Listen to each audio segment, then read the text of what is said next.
Expression for first order reaction पढ़े कल, उसके पहले जीरो ऑर्डर रिएक्शन पढ़े थे। दो ही पढ़ना था हम लोगों को। अब इस दोनों पर आप न्यूमेरिकल बनाएं, जो प्रॉब्लम हो हमसे पूछें। आज का टॉपिक हम लोगों का है स्यूडो फर्स्ट ऑर्डर रिएक्शन, इसे स्यूडो यूनिमॉलिक्यूलर रिएक्शन भी कहते हैं।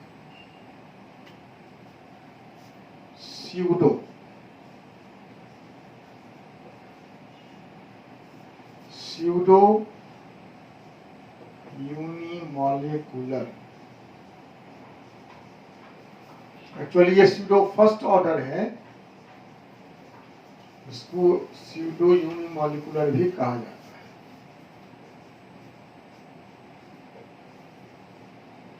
स्यूडो यूनिमॉलिक्यूलर रिएक्शन आप तो समझ गए होंगे। स्यूडो मीन्स फॉल्स, झूठा, मीन्स ऐसा रिएक्शन जो फर्स्ट ऑर्डर नहीं है but gives kinetics of first order reaction which obeys first order heat law is called pseudo first order या pseudo unimolecular reaction। ऐसा रिएक्शन जो हायर ऑर्डर का है लेकिन फर्स्ट ऑर्डर रेट लॉ को ओबे करता है, मतलब जिसका रेट एक ही रिएक्टेंट के कंसंट्रेशन पावर 1 पर डिपेंड करता है, वो है स्यूडो यूनिमॉलिक्यूलर रिएक्शन। ये reaction of higher order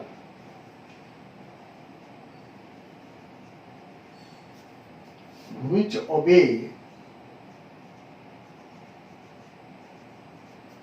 first order rate law।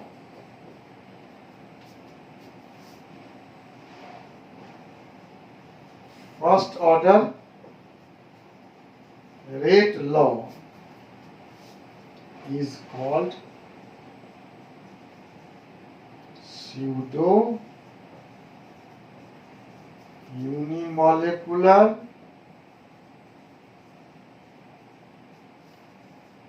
और pseudo first order reaction।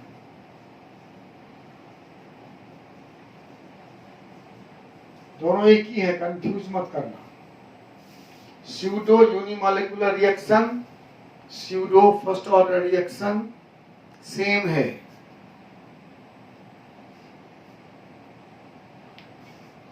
अभी तो क्लियर दिखता है लेकिन बोर्ड पर नहीं।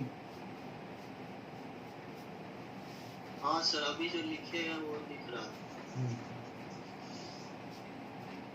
मतलब कोई रिएक्शन है, मान लो ए से बी बनता है प्रोडक्ट्स,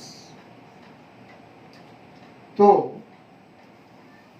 अगर इस रिएक्शन का रेट के इंटू ए है तो ये हुआ स्यूडो फर्स्ट ऑर्डर। दिख रहा है आपको, दो रिएक्टेंट रिएक्शन कर रहे हैं, लेकिन जब रेट लॉ निकालते हैं एक्सपेरिमेंट से तो दिखता है कि सिर्फ ए के कंसंट्रेशन पावर 1 पर रेट ऑफ रिएक्शन डिपेंड करता है, बी से इंडिपेंडेंट है। तो ये हुआ स्यूडो फर्स्ट ऑर्डर रिएक्शन। इसके दो एग्जाम्पल हम आपके सामने, जो इम्पोर्टेंट एग्जाम्पल है, एक है hydrolysis of Easter. Hydrolysis of Easter अभी हम लोग ऑर्गेनिक में पढ़ेंगे भी। जैसे मान लो इथाइल एसीटेट है, इथाइल एसीटेट का वाटर से रिएक्शन करेंगे हम, एसिड कैटलिस्ट के प्रेजेंस में। एक एसिड बनेगा और दूसरा अल्कोहल बनेगा। इसे कहते हैं हाइड्रोलाइसिस ऑफ ईस्टर। ये ईस्टर है, पहचानते हैं आप, COOR। इसका नाम है इथाइल इथेनोएट, इथाइल इथेनोएट। और ये वाटर से रिएक्शन हुआ। दिख रहा है कि इसमें दो रिएक्टेंट हैं, एक इथाइल इथेनोएट है और दूसरा वाटर है, एसिड कैटलिस्ट है, एसिड और अल्कोहल बनता है। तो बना है प्रोडक्ट, ये एसिड है और ये अल्कोहल है, ये हम लोगों को दिख रहा है।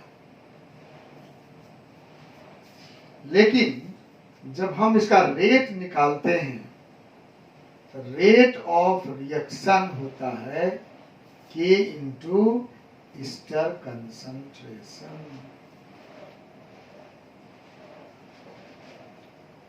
इसका रेट यही है। Rate of this reaction depends only on Easter concentration.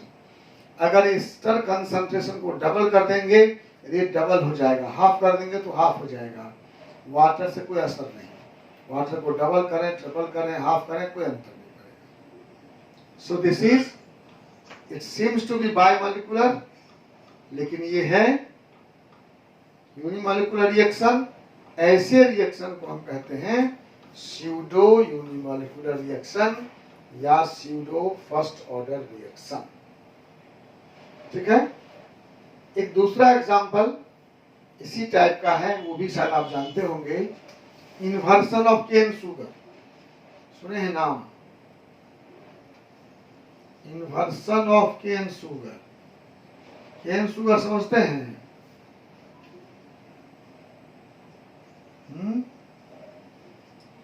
Cane sugar C12H22O11 sucrose कहते हैं इसको, वही जो खाते हैं आप, चीनी। सर नीचे नहीं दिख रहा। अच्छा।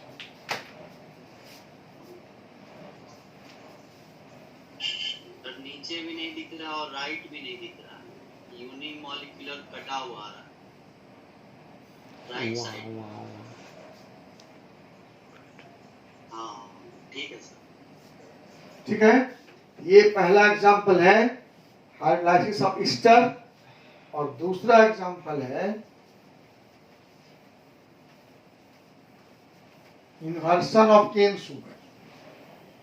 केन शुगर जैसे मैंने कहा आपको, चीनी।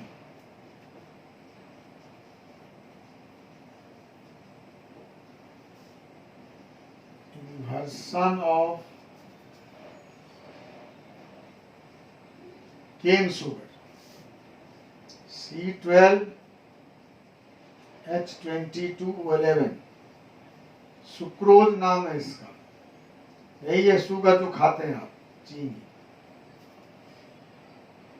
इसका जब वाटर से रिएक्शन होता है,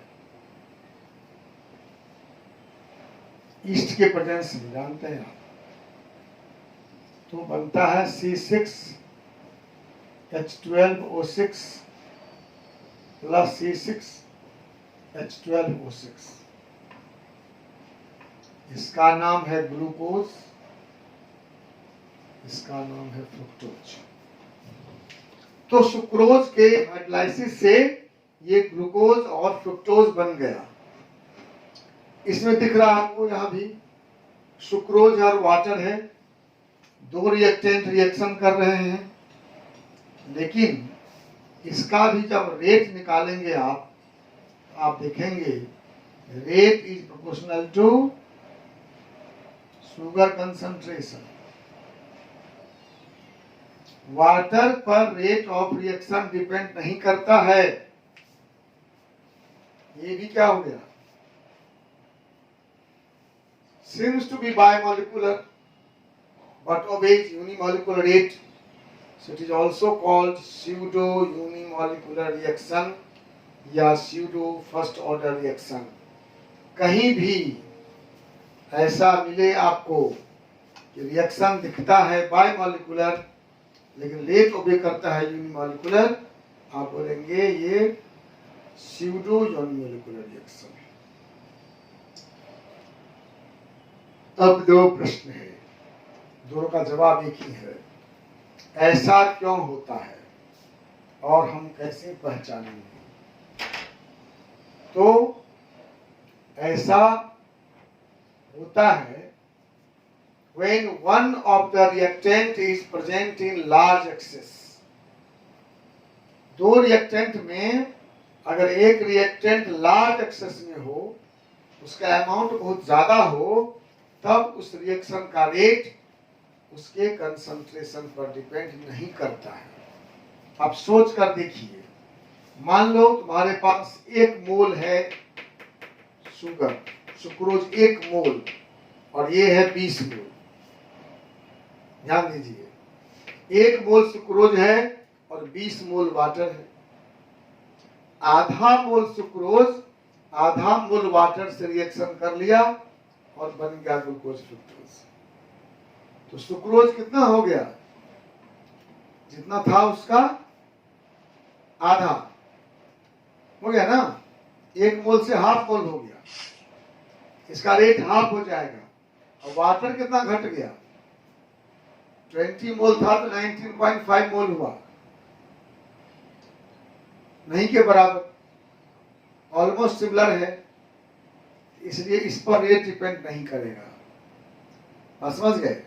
जो रिएक्टेंट काफी मात्रा में है उपलब्ध, उस पर रेट ऑफ रिएक्शन डिपेंड नहीं करेगा, क्योंकि जो कम मात्रा में उपलब्ध है उसका कंसंट्रेशन कई गुना फॉल कर जाता है। ध्यान दिए ना, मैंने कहा कि सुक्रोज था 1 मोल, वाटर था 20 मोल, इसका 0.5 मोल खर्च हुआ, इसका 0.5 मोल खर्च हुआ, ये कितना बचा? 0.5, ये कितना बचा? 19.5। इसके कारण रेट आधा हो जाएगा ना, और इसके कारण रेट क्या होगा? कितना अंतर पड़ेगा? 20 मोल से 19.5 मोल, ऑलमोस्ट इक्वल, नहीं के बराबर, पता भी नहीं चलेगा। सो रेट इस पर डिपेंड नहीं कर रहा है, इसी पर डिपेंड कर रहा है। यही बात है। तो जहां कहीं भी रिएक्टेंट एक्सेस अमाउंट में होता है, वो रिएक्शन हो जाता है pseudo unimolecular reaction, a bimolecular reaction in which one of the reactant is present in large excess becomes pseudo unimolecular reaction। ठीक है, ध्यान रहेगा, याद रखिए, किसी भी रिएक्शन में अगर कोई रिएक्टेंट लार्ज एक्सेस में है तो उस पर रेट ऑफ रिएक्शन डिपेंड नहीं करता है। ठीक है? हाँ, तो फिर हम लोग इसमें सिर्फ यही दोनों एग्जांपल क्यों लिए? तो किसी भी रिएक्शन इसी में, हाँ, हम एग्जांपल लिए ना भाई, क्या करें, तो ही है। Rate of reaction does not depend on a reactant which is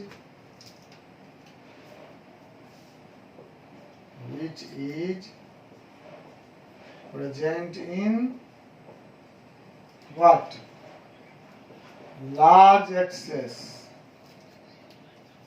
Rate of reaction does not depend on a reactant which is present in large excess। ये बहुत इंपॉर्टेंट लाइन है, इसको याद रखना है। Therefore a bimolecular reaction, ये bimolecular मतलब second order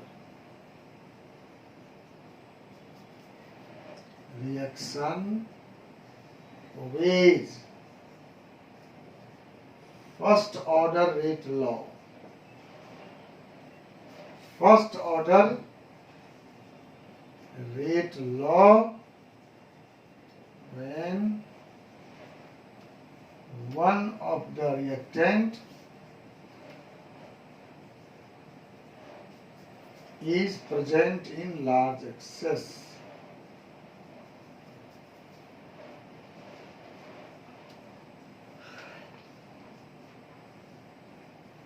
When one of the reactant is present in large excess, जब एक रिएक्टेंट लार्ज एक्सेस में प्रेजेंट हो तो उस पर रेट ऑफ रिएक्शन डिपेंड नहीं करता है, और यही हो जाता है स्यूडो यूनिमॉलिक्यूलर रिएक्शन। ठीक है, this reaction is called what called pseudo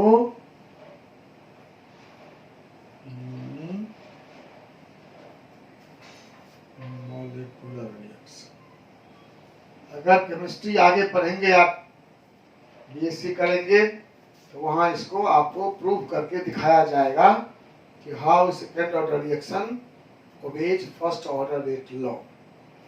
अगर बीएससी नहीं करेंगे, चले जाएंगे किसी टेक्निकल एजुकेशन में, तो जिंदगी में कभी नहीं समझ पाएंगे कैसे होगा। ठीक है, अगर ये जानना चाहते हो कि कैसे second order reaction first order rate law ओबे करता है, तो आईआईटी छोड़ दो, बीएससी कर लो, समझ जाओ। क्या विचार? सर उसमें बीएससी नहीं होता है। हाँ, क्या होता है? इंडियन इंस्टीट्यूट ऑफ टेक्नोलॉजी में बीएससी नहीं होता सर। बीएससी हाँ क्यों नहीं होता है? क्या सर? होता है, तो वहां से देखा जाए। हाँ कर सकते हैं। सर हम एक क्वेश्चन जो पूछे सर कि इसमें तो किसी भी रिएक्शन को हम लोग, हाँ भाई हम वही बताए ना आपको, एग्जाम्पल हम लिए हैं ना, किसी के लिए लिख रहे हैं ना। किसी भी रिएक्शन में अगर कोई रिएक्टेंट बाय जनरल लिखे ना, bye molecular reaction obeys first order rate law when one of the reactant is present in large access. किसी भी बाय मोलिकुलर रिएक्शन में अगर एक रिएक्टेंट को लार्ज एक्सेस में ले लिया जाए तो वह हो जाएगा स्यूडो यूनिमॉलिक्यूलर रिएक्शन। ठीक है, एनी क्वेश्चन? और एक सवाल बनाओ, एक numerical.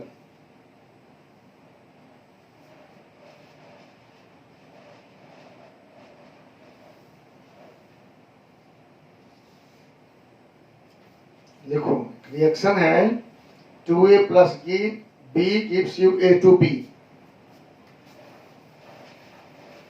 2A plus B gives you A to B।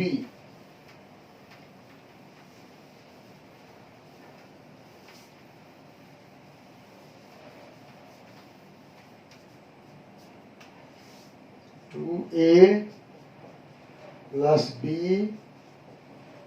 gives you A to B। इस रिएक्शन में K दिया हुआ है 2.0 into 10 power minus 6 मोल पर लीटर पर सेकेंड।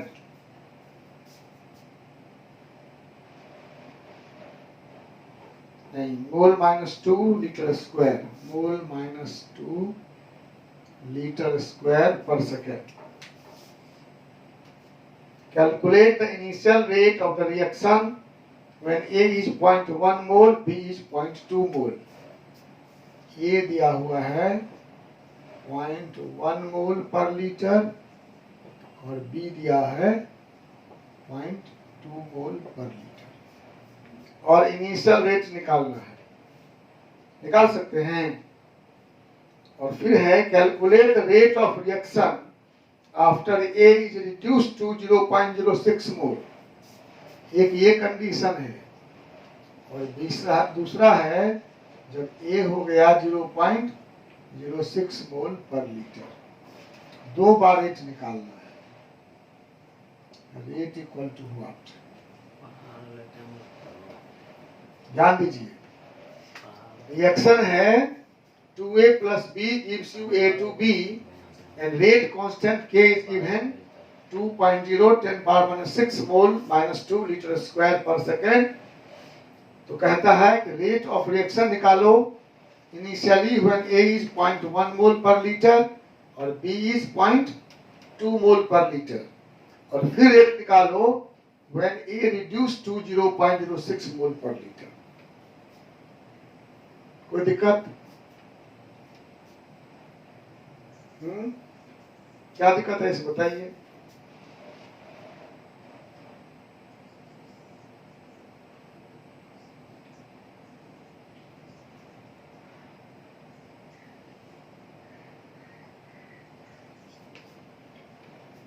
क्या दिक्कत?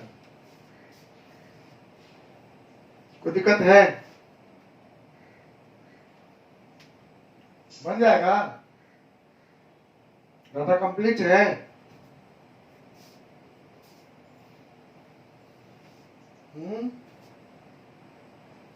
डाटा कंप्लीट है क्या? नहीं, नहीं बनेगा सवाल। सवाल इसलिए नहीं बनेगा कि आपको रेट लॉ पता होना चाहिए ना।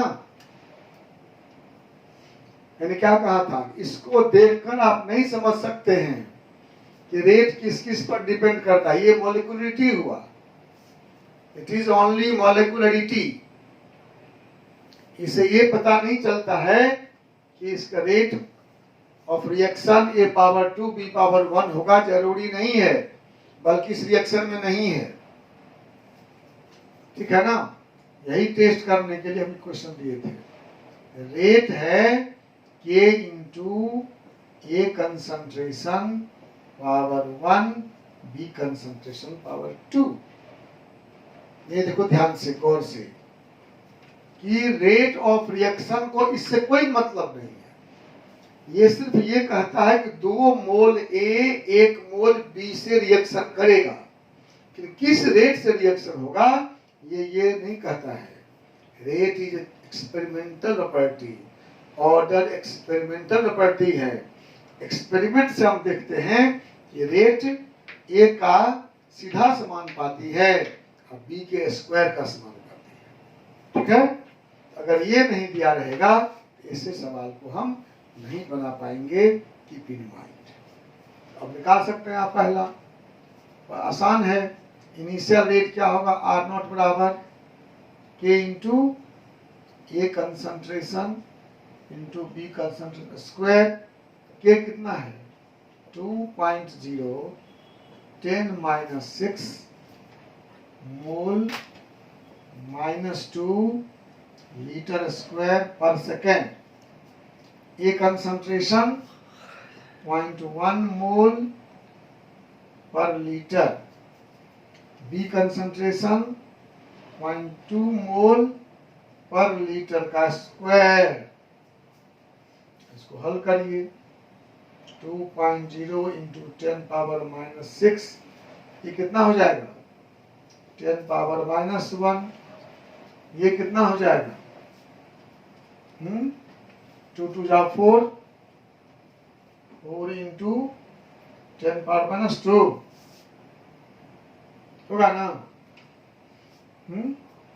ये मोल स्क्वायर, मोल स्क्वायर से ये कट गया, लीटर -2 से ये कट गया।